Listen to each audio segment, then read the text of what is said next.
Tulsi saw Sankhacuda approaching in his jeweled airplane and noticed that he was in the prime of his youth. He was handsome like Cupid, white-complexioned like the champaka flower, and decorated with gems. His face resembled the full moon of autumn. His eyes looked like lotuses in full bloom, and his cheeks flashed with the glow of his earrings. A parijata flower garlanded his neck, musk and saffron anointed his body, and sandal paste perfumed his person.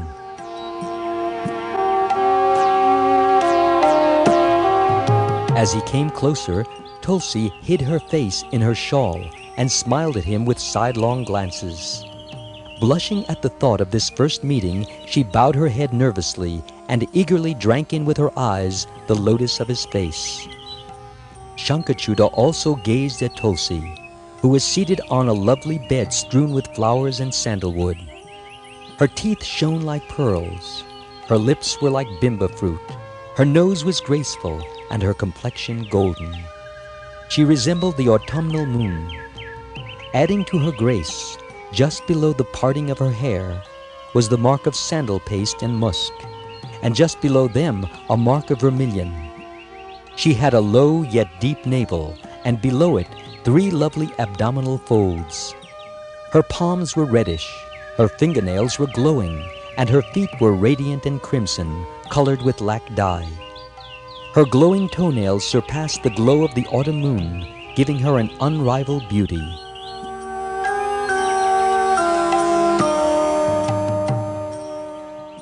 Tulsi was adorned with lovely jingling ornaments, and the knot of hair at the back of her head was decorated with a jasmine wreath. Shark-shaped earrings adorned her cheeks, while a diamond necklace beautified her breast. She wore gorgeous bangles of conch on her arms and wrists, as well as precious jewels on her fingers. Sankhacuda sat down and said to her, "O beautiful girl, whose daughter are you? And how have you come to this forest? You look most fortunate and blessed. Indeed, you are the personification of heavenly joy, the very best of women. You are a model of loveliness and can certainly bewilder even the saints." "O gracious one, why don't you speak? I am your servant, so please greet me with the melody of your speech." Her head lowered, her face smiling, the beautiful-eyed Tulsi said, "I am the daughter of King Dharmadhvaj and have been practicing asceticism here. But who are you? And why are you talking to me? If a noble man sees a virtuous woman alone, he does not talk to her, so go away wherever you please. The Shastras say that only a degraded man desires a woman. At first, a woman is sweet to a man, but later proves fatal. Though her mouth rains honey, her heart is like a jar of poison. Yes, she uses sweet words, but her heart is sharp like a razor. To achieve her own selfish ends, she is submissive to her husband. Otherwise, she is unsubmissive. While her face looks cheerful, her heart is dirty. Even the Vedas and the Puranas cannot fathom her character.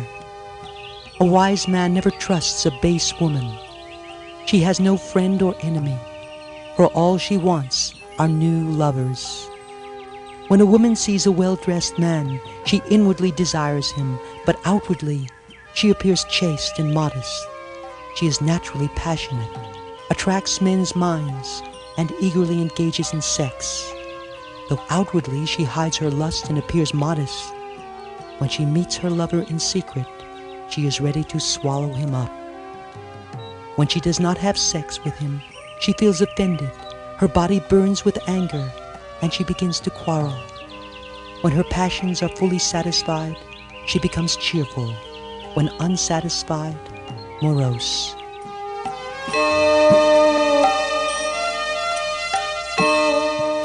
A woman likes a good lover more than sweet foods or refreshing drinks. She likes him even more than her own son. He is dearer to her than her life. But if the lover becomes impotent or aged, she regards him as an enemy. Quarrels and anger ensue. Then she devours him as a snake eats a rat. She is rashness personified and a mine of vices. A woman is hypocritical, obstinate, and unfaithful. Even Lord Brahma and other gods are deluded by her. She is a hindrance on the path of austerity, an obstacle to liberation, an impediment to developing faith in Lord Hari, a refuge of all delusion, and a living chain that binds men to the world. She is like a magician, and is as false as dreams. She appears to be very beautiful, but is a bucket of stool, urine, gas, and blood.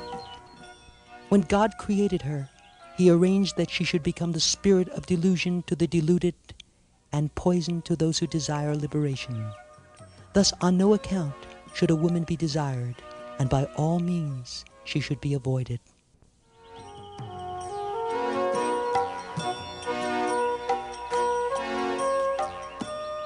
Sankhacuda smiled and then answered, "O goddess, what you have said is not completely false. It is partly true and partly false. From the Creator have come chaste and unchaste women. One is praiseworthy, the other isn't. Examples of chaste women are Lakshmi, Saraswati, Durga, Savitri, and Radha. Women who are expansions of them are auspicious, glorious, and very commendable, such as Shatarupa, Devahuti, Svadha, Svaha, Dakshina, Anasuya, Ganga, Diti, Aditi, Vedavati, etc. In every yuga cycle, these women are excellent. The heavenly prostitutes are also expansions and partial expansions of the above women, but they are not praiseworthy because they are unchaste. Women who are in the mode of goodness are virtuous and pure. The sages declare them to be excellent. But those who are in the mode of passion and ignorance are not so praiseworthy. The passionate ones are fond of sense pleasures, indulge in them, and always want to fulfill their selfish goals. Such women are usually insincere, deluded, and irreligious. Generally, they are unchaste. But women in the mode of ignorance are considered the worst. They are irresistible.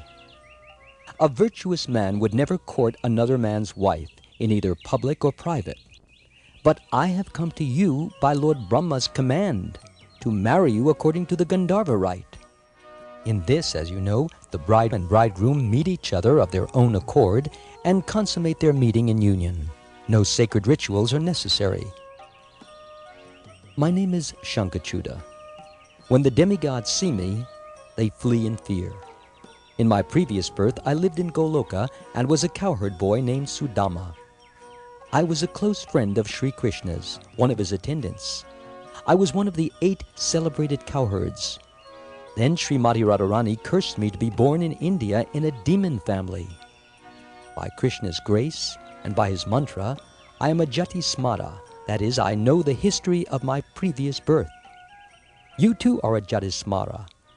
So you know that in your previous birth in Goloka, when Radharani caught you alone with Krishna, she became angry and cursed you to be born here in India. In Goloka, I very much wanted to consort with you, but because I feared Radharani, I did not do so.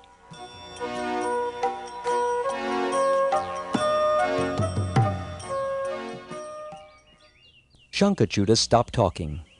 Then Tulsi smiled and cheerfully said, "Persons like you are famous in this world, and good women desire such husbands.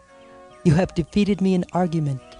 A man who is conquered by a woman is very impure and condemned by people in general. The forefathers and the demigods regard men who are conquered by women as low and contemptible. Even their fathers and mothers mentally despise them. The Vedas say that when a child is born or a relative dies, the Brahmins are purified in 10 days, the Kshatriyas in 12 days, the Vaishyas in 15 days, and the Shudras, as well as the other low classes, in 21 days. But a man conquered by a woman always remains impure. Only when his body is burned to ashes does he become purified. Neither the ancestors nor the demigods accept from him offerings of cakes, flowers, etc. Men whose hearts are totally conquered by women acquire no fruits from their knowledge, austerities, japa, fire sacrifices, worship, learning, or fame.